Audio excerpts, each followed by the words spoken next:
Hey y'all, welcome to Open Mind Integration. I'm Christopher Gunlock. Today I want to talk about the relationship between altered states of consciousness and nutrition.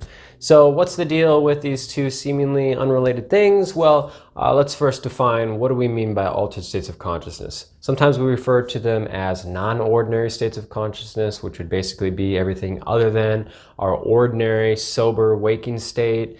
And so we're talking, things induced by psychedelics, meditation, trance induction, sensory deprivation. I would even throw psychosis in that bag, even though it's usually considered to be pathological.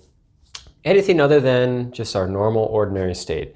So altered states of consciousness are really important, and I think all too often overlooked because ordinary states of consciousness are actually extremely restricted states. Only certain parts of our brain are active, particularly the hub networks, the default mode network, the executive control network, the salience network. These parts of our brain are working very hard to filter and reduce and constrain the rest of our brain so that we're really only focusing on what's important, what's right in front of us, what's relevant in a practical sense.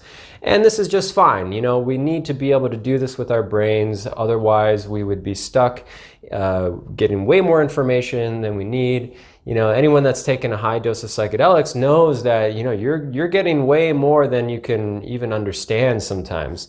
And you wouldn't want to be in that state all the time. But the problem is, if we are only ever in the ordinary state of consciousness, if we are only in a restrictive brain state, we're missing out on a really big part of what we're capable of. So we really should be embracing the fact that our brains are very naturally capable of sort of loosening those constraints and allowing the rest of our brains to become active. Recent brain imaging studies with psychedelics have shown very clearly that this state of mind where these hub networks, like the default mode network, when that's quieted down and it's no longer constraining the rest of the brain, the rest of our brain starts lighting up and making connections where we're capable of much more conscious thought and conscious connections. And this is really critical to mental health in general. The clinical studies are very clear, especially with psychedelics, that the major mental health epidemics, depression, anxiety, addiction, OCD, psychedelics do a very good job of reversing the symptomology there. Okay, what does this have to do with nutrition? What's the connection with this seemingly mundane, everyday, practical thing? Well, I would argue that nutrition is one of the most integrated aspects of our life. If you think about it, we spend a good 5-10% of our whole lives with our lives centered around food, the preparation of food, the social interactions, the cultural rituals, and then of course, the actual putting food in your mouth.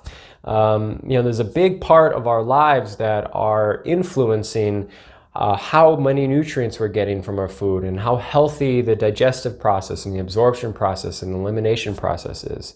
Everything from our environment, our social interactions, our microbial health, our mental health.